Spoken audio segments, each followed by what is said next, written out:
Всем привет! Мы продолжаем рубрику канала, посвященную различным журнальным сериям, и мы также продолжаем серию видеороликов под названием Chevrolet Collection, где мы с вами рассматриваем одноименные автомобили, выходившие в рамках бразильской журнальной серии, стартовавшей в 2015 году. Серия давно закончилась в 2019, и эти модели потихоньку всплывают в различных европейских магазинах, правда продают только масштабные копии, без журнала. В эту серию входят разные машины, копирующие американские прототипы. Есть также гибридные автомобили, которые чем-то похожи на европейские или американские машины, но у них видоизменена передняя или задняя часть. Также есть точные копии популярных немецких машин марки Opel. И как раз в первых видеороликах из этой рубрики я вам показывал Chevrolet Vectra и Chevrolet Omega, которые являются точными копиями европейских машин. Я в свою коллекцию выборочно брал модели, у меня их не так много, около 20 штук. На эту журнальную серию я наткнулся совершенно случайно. Когда искал американские машины марки Chevrolet, то увидел пару пикапов за вполне вменяемые деньги, начал изучать, а что это за такая журнальная серия. И когда решил купить модели в свою коллекцию, то также выбрал те машины, которые больше никем не дублируются в 43-м масштабе, и выбрал пару популярных автомобильчиков, например, из которых можно с легкостью сделать Opel. Как раз это был Chevrolet Vectra и Chevrolet Omega.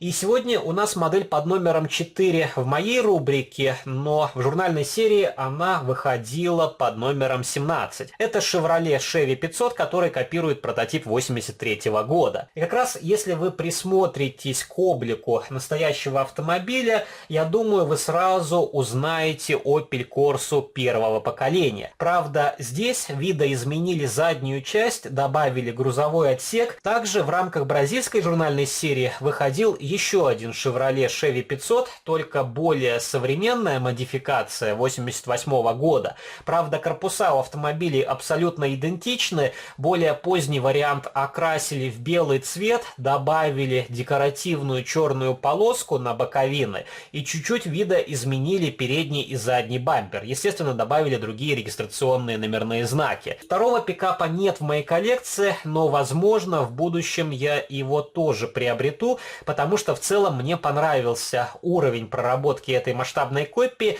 и то, как она покрашена и собрана. И уже неоднократно говорил, если мы рассматриваем различные журнальные серии, то попадается очень много брака. Не стоит забывать, что это самый начальный уровень в коллекционировании, модели, скажем так, низкого ценового сегмента, поэтому контроль качества попросту отсутствует. Но если посмотреть на мои Chevrolet, то у меня попалось только две не очень удачные масштабные копии. Одна была откровенно дефектная, а у второй были видимые пятнышки клея. Но в общей сложности модели чуть лучше в плане покраски и сборки, чем российские аналоги из серии «Автомобиль на службе» или «Автолегенды СССР». И вы в комментариях можете написать, а какие модели собираете вы. Возможно, вы ограничились только российскими изданиями, возможно, собираете тоже различные европейские журнальные серии, а возможно, в вашей коллекции есть какая-то экзотика, как, например, автомобили Chevrolet для бразильского рынка. И если вам нравится данная рубрика, не забывайте поддержать видеоролик лайком, оставьте ваш комментарий, и если вы не подписались на мой канал, самое время оформить подписку и нажать на колокольчик, чтобы не пропустить уведомления о выходе новых видео. И по традиции, для сравнения, я вам приготовил еще несколько пикапов, которые выходили в рамках различных журнальных серий. Есть как отечественные машины, так и иномарки.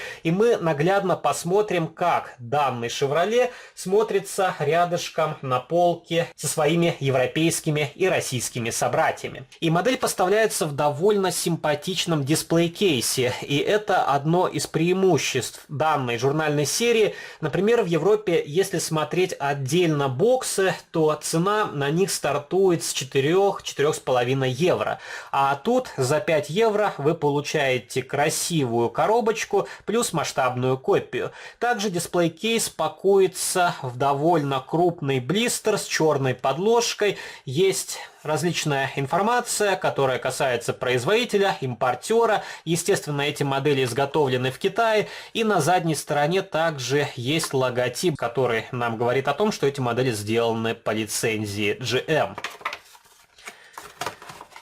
И давайте распакуем модель, посмотрим на нее поближе. И автомобильчик окрашен в очень красивый, насыщенный темно-синий цвет металлик, но чуть-чуть крупновато зерно. И точно такой же цвет вы могли наблюдать на другом автомобиле, который я показывал в предыдущем выпуске.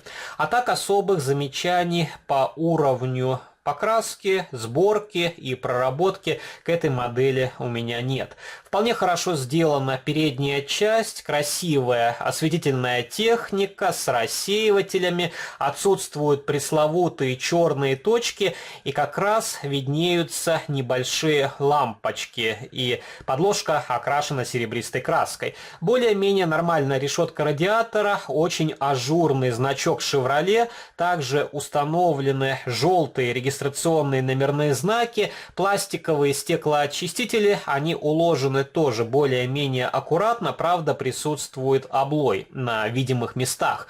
Красивые зеркала заднего вида тоже установлены нормально, и серебристой краской обозначили сами зеркальца. Салон традиционно из черного пластика, окрашенного в массе. При желании можно разобрать масштабную копию, окрасить элементы на ваше усмотрение. И также присутствуют черные декоративные молдинги, на которых написано наименование автомобиля Chevy 500 DL.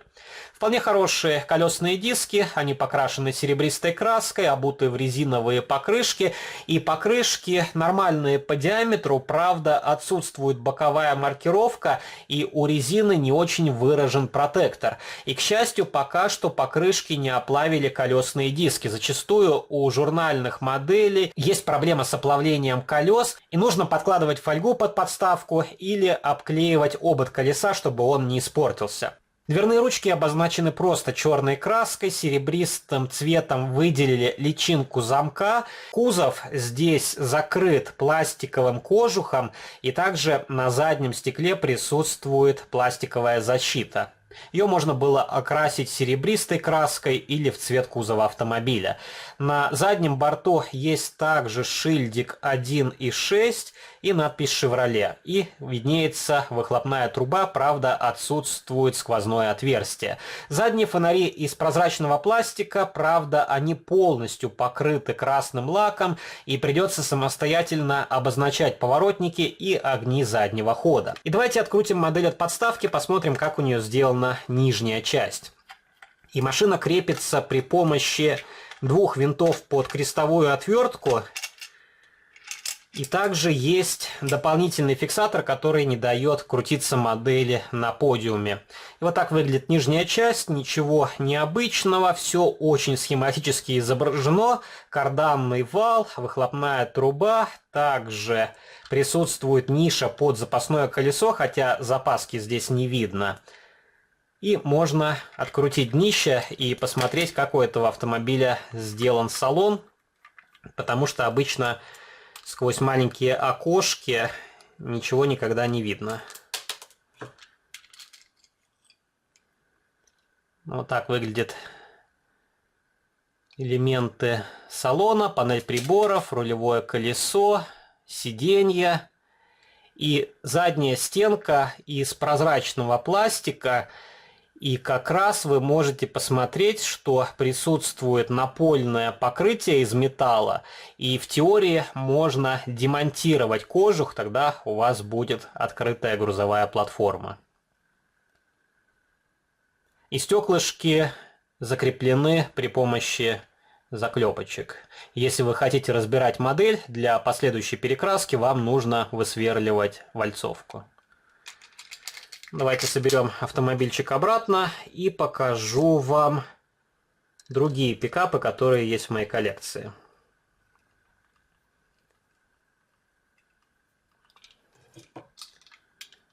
Так выглядит этот автомобиль. И могу вам показать Dacia 1304 пикап. Эта машина выходила в рамках румынской серии «Легендарные машины». Она чуть крупнее, чем Chevrolet. Как раз вы можете видеть более длинный грузовой отсек. Машины примерно одинаковые по ширине. И визуально Chevrolet мне нравится больше. Dacia выглядит как-то уж очень архаично по сравнению с этим автомобилем. Но масштабные копии отлично будут смотреться на вашей полке. И мне нравятся пикапы, их не так много в 43-м масштабе, и по возможности я стараюсь пополнять коллекцию подобными машинами, потому что они отлично разбавляют стандартные седаны, универсалы и тоже делают вашу коллекцию более разнообразной. Есть вот такой польский Fiat 125, тоже вполне хорошая масштабная копия, добавили пластиковый тент, и в кузове присутствует запасное колесо. Правда, оно из пластика, черного цвета, и при желании можно выделить сам диск серебристой краской. Как раз вы можете посмотреть размеры автомобильчиков. Опять же, Fiat чуть крупнее, у него, скорее всего, больше грузоподъемность, но Chevrolet выглядит более современно. Покажу вам следующий автомобиль. Это ГАЗ М73.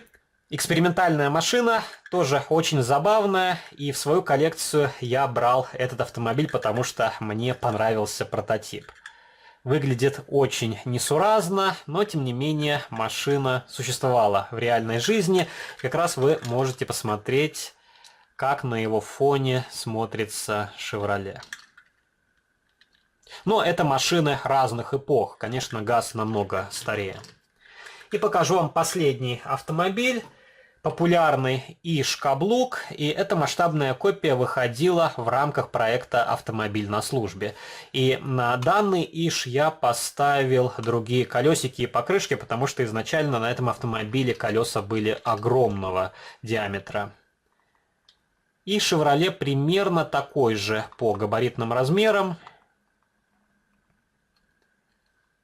У настоящего Ижа можно демонтировать кузов и сделать открытый вариант, но у масштабной копии это цельная деталь.